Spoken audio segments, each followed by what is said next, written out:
to get some other kind of surprise. Like, if Stormy doesn't use a mage mid lane, I mean, I'm all for it. I am all for it. Like, we already knew from the previous season that Stormy is such a solid player. Even though he's so new to the MPL, it seemed like he could play any mage hero and position perfectly each time. And now he has shown us he can play Hellcurt mid as well. What other heroes can this player bring to the mid lane? That's kind of like so far apart, Yeah. right? I mean, like, mage, oh, you gotta maintain your distance, you gotta use the skills, you gotta hit from afar. And now you're an assassin, you want to dive deep in, you want to stun enemy team, and then just burst him out. And if he doesn't die, well, just stay there, use some basic attack, and get the kills, and not diamond.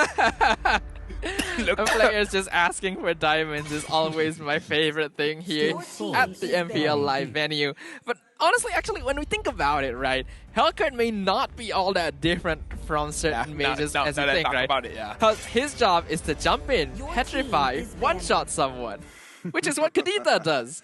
Yeah. So, maybe, right? The more we talk about it, it's like, wait, that sounds like a mage. They both use skills. Wait, they burst the enemy down. Wait, you have to take care of your positioning. Technically, he has to go in, but that's taking care of your positioning, right? And right now, the 1-1 is going to get banned. Very good, because both games, 1-1 did get wins, so let's not give over that obvious advantage. And right now, the Akai is open. However, HOMEBOIS was the one that didn't pick up the Akai. And honestly, somebody was pretty solid on it. I'm quite impressed there, but it looks like Julian is going to be the priority for HOMEBOIS yet again. We will find out whether or not this goes into the hands of Supat or whether or not Chibi will actually be playing this in the jungle. But for now, it's going to be a very flexible, very strong first choice for the HOMEBOIS. As for Orange, options like the Beatrix are still open, but it's not necessarily true that they will prioritize that just based on the way that Valence likes to play.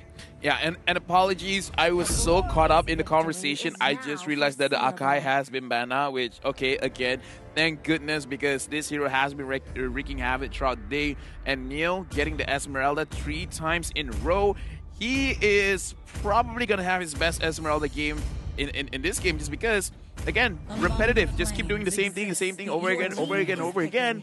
And now Stormy going to something a little bit more traditional on the... I mean, we assume.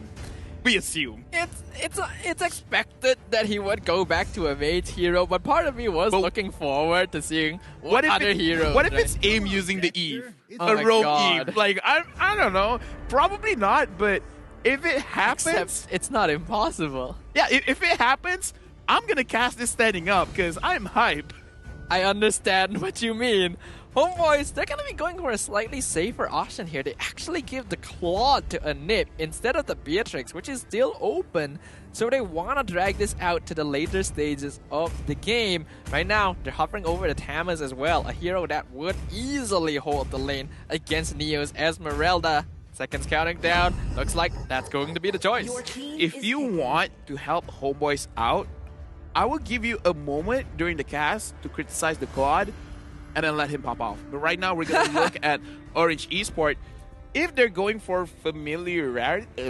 wait, they're hovering. Don't do this to us right now. They're hovering the Hellcurt. All right, never mind. Now they're looking at other options. When they were hovering the Hellcurt, I was like, are they really going to try... I was terrified. I mean, I don't think any of us were prepared for that. But they still have 15 seconds to decide. Who knows, the Hellcurt could still come out. But the Masha is actually a good shout-out. Typically banned out. Actually let them through this time. But nope, they're not going for the Masha. Instead, it is the Franco. And that means AIM is going to be playing on this. Will he live true to his name with those iron hooks? So this should be a little bit better because looking at AIM's TikTok, he has been showing a lot of...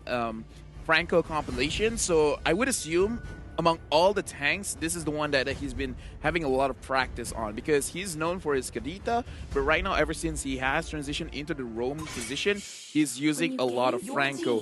I just want to see who is going to be that burst hero that will follow him, and I'm looking at the jungler just because for the side of Orange, so Stormy is very good on Eve, but he's good because he can take care of his own position.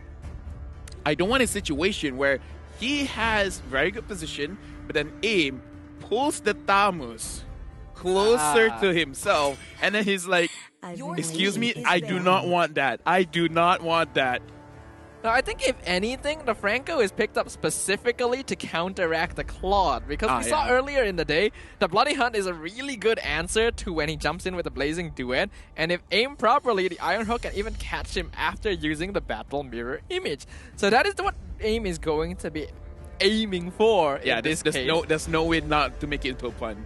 Yeah, it's impossible, but I'll take it. Either way, Carry going to be the man from the Homeboys. An interesting choice. We have seen Valence play on this before, and this indicates that they're expecting to pick up more tanky options. How are you feeling of Valence using a Moskov? I honestly would not be surprised. Right? I mean, like, Tamus jumps in, push him away. The Julian comes in, dash away, and then push him away. The Claude tries to do anything cheeky, position yourself against a wall, and then stun him against the wall. I mean, this is one of those games. I actually feel like a Moskov might be pretty good, but if he wants to play safe, he's very good on Brody as well as the Clint. Oh, and Popol Koopa. There's so many options. I'm surprised at how little we have seen of Popol and Koopa throughout this season, considering how good of a marksman the hero still is. I feel like these pro players know something that we don't. I wouldn't know. I'm only a pleb legend right now. But we'll see what happens now that the second phase of bans have concluded. Orange Esports going to start things off with the Ballman. So it looks like this is going to go in the jungle again. Yeah, very tanky for the side of Orange Esports. So this reminds me of the first draft where they have kind of a lot of bursts. Right now, the DPS is solely onto the Eve. And again, Eve is a very solid hero. Can dish out a lot of damage. And for the side of Team Homeboys, they're hovering on the Angela, which is okay. But they do have an Esmeralda. And Esmeralda kind of doesn't care no matter how many shields you have. But it would assist if someone gets hit with the Franco Bloody Hunt there. So if they do still decide to go for that, I can understand why. It just doesn't quite work against Neo specifically. We'll see whether or not that's the choice. Right now, it does seem to be, and they're locking in on Kagura as well, which is, of course, Vince's signature pick. This is the pick he always falls back to when things are getting dicey. And we have to remember, still 100% win rate on this mid hero as well. Yeah, and this is a good matchup for both mids because it is a battle of the mid laners. Because once you pop the real world manipulation, you can't run away. Especially because I'm seeing for this game, probably the Eve is gonna use sprint. So then the Kagura could just use Yin Yang of return, and it's like you're gonna have to take this damage. So you have to be a little bit more careful. And right now the Irithel is gonna be picked up. Also a 100% win rate hero, although it's only been picked once. I'm surprised at how little Irithel has been picked, simply because the hero does so much damage and has inbuilt mobility, something that a lot of marksmen will lack. And in this case, when Homeboys has this many heroes that wants to be able to jump and stick onto the squishier targets, Irithel is a great option. I'm especially curious to see how Valence will play on it, because this is one of the few marksmen where you can quite safely play aggressive. I like that how in the first game, Valence on the Beatrix, we were talking about, he's using a burst damage build, but maybe it would be better if he was focusing on the damage per second, right? But now with the Irithel, why not both? Yep. He has the DPS and he has the burst. It's the best of both worlds. Why isn't Irithel being picked more? I want to ask that question just as much as you here, but this is going to be our third match of the third series of the day, the final time we shall grace the Land of Dawn for week 1 of MPL MY Season 10. Let's make it a good one, boys. Homeboys on the blue side versus Orange Esports on the red. Oh, I'm going to have a long break tomorrow. I don't know about you, Stafa. Right now, Orange as well as Homeboys. Looks like both teams, they're going to start the game off fairly quiet because, again, this is the final game of the series. You want to avoid as many mistakes as you can, especially for both these teams, except for Chibi on this Julian. You do have to focus on your farm. And looking at the Claude, a little bit more aggressive, again, with the movement speed and the hybrid penetration. Valence already winning out the lane, doing a lot of damage against Anif. This is going to be a rough lane for the Claude here. Again, this is a hero that will typically lose out to most aggressive marksman, and Iritel definitely fits that bill. This also confirms that Chibi is playing the Julian in the jungle. I think it is a hero that will suit him better as compared to Sabat, who will be much more at home playing on the Tamas. Ooh, Aim trying to guess the battle mirror image there, but Anip will be able to juke him out. Yeah, that was very dangerous again, especially going up against Iritel, where her second skill could actually reduce your armor, so a lot of burst damage can be brought out from that duo gold lane. So for the side of Homeboys, Anip has to be very, very, very careful because, again, as a Claude, honestly, even if you die once or twice in early stages of the game, it's fine as long as you eventually get your items.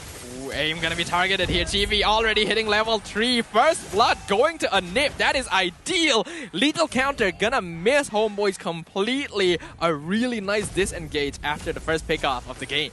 Yeah, it looks like Homeboys, they got a good pickoff onto Aim. And Aim, he has to be mindful of his position as well because as a tank, it's fine if you die early, but if you die a little bit too much, you're gonna be so under level where you can't tank any kind of situation. Even though your real objective as a Franco isn't really to tank, you just want to initiate from afar.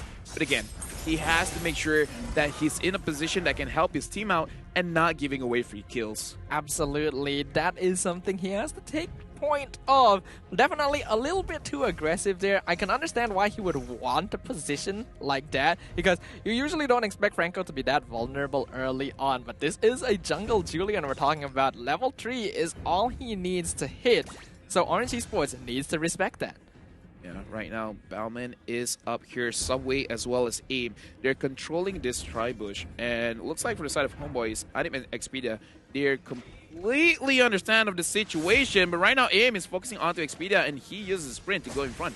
Yeah, Expedia in a lot of danger here. He has the sprint, but Little Counter has a pretty big AoE, and the Angela will fall over to Orange Esports. Anip using the Blazing Duet to clear lane, and Sabat, knowing that the jungler is up top, steals the purple buff, but now Chibi going to be hit by the Bloody Hunt. Yin Yang Overturn gonna miss Aim. Subway trying to buy the front line sometime as on top of the Julian. Real World Manipulation stops them from retreating, but it is not quite enough. No casualties on either side. Quite a lot of back and forth over there in terms of trading each other HPs.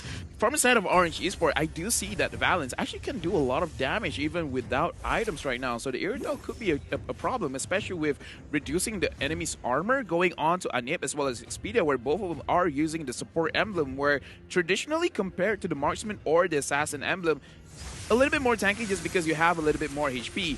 So they are able to survive just a little bit, but Expedia getting hooked and Valence getting the kill. Vince, there's not much he can do about that there. The moment that Iron Hook connected, he knew Expedia was dead. And that is a nice pickup going over to Orange Esports, especially since the turtle will be coming up in 5 seconds. But we have to note, this is an Angela. Even if he dies, as long as he respawns, he can rejoin the fight at any time with Heart Guard. Yeah, honestly, there's almost no reason for him to get out of base anyways.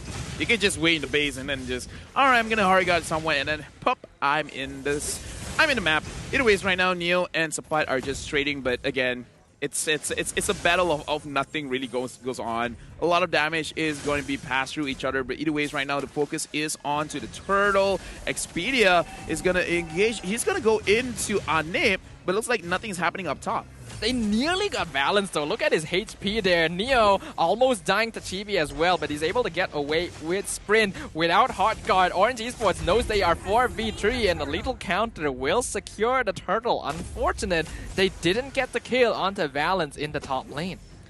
Unfortunate depending on who you're asking. For some people, that's considered very fortunate. Ooh. What is unfortunate is Neo getting killed off by 2 members of Homeboys. Subway is here to protect the turret, but still, right now, for the side of Homeboys and Orange Esports, in terms of the kill, they're both pretty even, but the Homeboys, it looks like they're more proactive in terms of how they want to take the fights. Yeah, we know that TV is going to be dishing out a lot of DPS on this Julian. There's a reason that this hero is so feared. Ooh, Aim getting that hook, but remember, this is a Kakura. She as well has an inbuilt Purify, and that allows Vince to get out scot-free, but they're now rotating over, targeting Anip. Even though Vince has that innate Purify, I feel like even him at that situation, his heart stopped for a while. It's like, am I safe? All right, let's resume. Understandable, really. Ironhook gonna just barely miss Expedia. Valens doing a lot of damage to Chibi. Gets knocked out with the enhanced chain. Aim flickers in. Bloody Hunt secures the kill onto the Julian. They're now gonna go onto a nip, but Battle Mirror Image gets out safely. Vin now going to be targeted by Neo, but he is under the tower, so he can't extend too far. 4v2 up in the top lane. Subway on top of the Claude. He has lethal counter. A nip knows he can't go back to his Battle Mirror Image. He is dead either way. Another pickoff for Orange Esports. Right now, Orange Esports, they're in a very comfortable position. They're 1,000 gold ahead. Valens just got his Berserker's Fury, so whenever he finds someone in front, he's going to dish out a lot of damage. Looking at the itemization over here, 2 essential crit items for the Irrital, having the Windtalker as well as the Berserker Fury. The Windtalker does gives a lot of crit chance, but a stat that doesn't really get discussed a lot is the movement speed, and it's really good on Irrital. Sapat trading with Neo, Sapat taking a lot of damage, but again, this is a Tamus. If he wants, he can just pop his ult, and then few portion of his HP will come back. Chibi going on to Neo. Neo taking quite a lot of damage, honestly, from Chibi. And Neo, he's in an uncomfortable situation. He's going onto Expedia, but looks like Neo, he's gonna go down. Shouldn't he just focus on running away? I feel like he could have focused on running away, but I think he was just buying time. As long as Chibi is on top of him, Orange Esports can safely take the turtle. And they did. But I think he had enough time to actually walk away after the turtle was taken. Who knows what the choice is there. Looking at the gold, Valens is currently sitting on top, but right behind him is Sapat and Anip. So, Homeboys are not too far off. And now Aim, he's going in. Bloody Hunt on top of the Claude. Valens instantly taking him out. Killing spree over to the Irritel. Here comes Subway as well, forcing the enhanced sword. Expedia dies in 3 hits to the Irritel. Valens is online. I'm glad that you say he died in 3 hits, because I was just about to ask you, did you see that damage? Like, just from the roar of Irritel, Claude lost so much HP. And right now on the side of Orange Esports, 3,000 gold ahead. I want to talk about the gold, because Chibi, unfortunately, he has very low gold. His, I think, according from the bottom, his 5th, he has the 5th highest gold, which is not what you want to see as a jungler. Definitely not, especially considering it's Chibi as well. He should be able to farm faster than this, but I think even he isn't that familiar with playing Julian yet, especially considering that Orange Esports has heroes that are much easier to execute on. And now that Valens is in such a comfortable situation, 2 levels up on the Claude, this is when Orange Esports wants to go. This is their time. Lord, in 20 seconds, they definitely want to secure it. This is the problem with Homeboys that we talked about last season, where they have a little bit of a hero pool problem. I wonder if it will be the same thing for this season. Like, Julian is so strong, you don't want to give it over to the enemy side. So you're forced to pick it up, but maybe not enough practice, because Julian is so often banned that you don't really have the luxury of training with this hero. Expedia nearly getting hit by the lethal counter, but that forced him to pop his sprint. He won't have that available. And guess what? Valens is actually going in with his sprint. He wants the kill on the Angela, and he will find it. Mega kill going over to the Irritel. Yeah, right now Valens is truly, truly horrifying. Anip is trying to get the stacks. Sapat is there trying to give space. Aim did not manage to get anyone with the Iron Hook. Neo, everyone is just not hitting their skill shot except for the Yin Yang overturn, but Neo is still surviving. And looking at the Lord, they're focusing on the Lord, and Subway is managing to get it, and Item goes in. Item trying to get a kill onto Stormy as well as Neo. Neo taking a lot of damage. Stormy has to run away on the backline. Chibi got a kill for himself, but Valens still a lot of HP. Stormy is trying his best as a KDA god, trying to run away from Anip and Expedia, but there's not much that he can do. But at least he gives the kill onto the support and not the gold laner. That was pretty good splitting up from Orange Esports, though. They knew that one of them had to be sacrificed, and Stormy was in a more dangerous situation, so he walks away from his team to ensure that the Claude doesn't pick up more than him, ideally. Looking at the items here, we can see that Orange Esports are in a comfortable spot. Valens already getting that Wind of Nature, so it's going to be even more difficult to bring him down. Whereas Anna only has just gotten his golden staff. So the gold laners are having a pretty obvious difference. Yeah, right now Anip is trying to build onto his Wind of Nature as well, because again, the damage coming in from Valence is just a little bit too much. Valence 5-0 and 2. I feel like he's focusing on a Scarlet Phantom, making sure that he has more attack speed and a little bit more crit rate as well. Trying to aim for someone. Vince, Sapat, Expedia, anyone. If he just wastes someone's skill, someone's spell, it's all good. Valence already finishing up his Scarlet Phantom. If you think he hurts before, now you're not even going to be able to react in time. This is a massive power spike for the Irritel here, because once he gets those 2 items, every single item after that just adds so much more to his damage that Homeboys have to be super wary of wherever this Irritel is. Ideally, they want to be able to take him out before he can really dish out DPS, but the only person that has enough burst damage for that is potentially Chibi, and he is a bit behind on farm here. Just from the damage dealt, you can see Valence is leagues ahead of everyone else. Yeah, 35,000, and we do have to talk about the Scarlet Phantom as well as the Berserker Fury. Whenever you get a crit, your physical attack will increase and your attack speed will increase. So he has a lot of burst damage, but the more he attacks, the more he gets, and Vince got caught. He has to use his spell, and right now looking at the fight over onto the orange buff. Anip is taking a lot of damage. Aim, he's just a tank. It's all okay. Sapat is going to go down to Stormy. Neo in the back line focusing on Vince. Vince has to run away, but they have to be careful of Valence. Only Sapat died there as well as Aim, so not the worst trade in the world, but again, that's still a pretty good trade where Orange Esports, they're making sure that they control the map well. That's a good trade-up, giving your roamer for the enemy EXP laner, but Orange Esports have enough of a lead right now that they shouldn't have needed to trade for that in the first place. They are underestimating the damage coming out from Anip, and because they all funneled together, took way more damage from Blazing Duet than they should have. Otherwise, they could have actually continued that fight. That would have been pretty big for them, so that indicates to them that this Claude also needs to be respected. How is it that it's a 30-minute game, 6 kills onto Homebois, 9 kills onto Orange Esports, and Vince still has a 0-0 KDA, which is very interesting. But either way, right now we are hovering around Lord. Subway is looking for Vince. Vince is trying to run away. Chibi in the real world manipulation. Chibi is going to go down. Valence manages to get a monster kill. Anip going to the backline, going over for Stormy as well as Abe. Stormy still surviving. Sapat chasing after him. Valence in the backline, dealing a lot of damage onto Sapat, and Sapat is going to go down. Godlike for Valence in the backline. Sapat managing to get Stormy. But again, Stormy is not the main priority. Valence is still alive. Only Vince and Expedia, as well as Anip for the side of Homeboys. Can they do anything? Can they stop this Lord take? That was a 2-for-2 trade, but Orange Esports again has more map control, so they're able to use that to take the Lord. But Homeboys are still doing a pretty good job of responding to things. That Blazing Duet is becoming quite scary, but we can see that aim on this Franco, it was specifically designed to counter that Blazing Duet. He just runs at the Claude, forces him to run away from Orange Esports instead of doing as much damage as possible because he does not want to be suppressed. Stormy on this Eve looks like he already understands what he needs to do as a mid laner. He doesn't really have to care too much about his own damage. So I kind of want to see after whatever item he's building next, which I assume is a Divine Glaive, I want to see him building an Immortality or a Brute Force Breastplate, because we've seen that Anip is going to go over to him. So a little bit of defense might go a long way.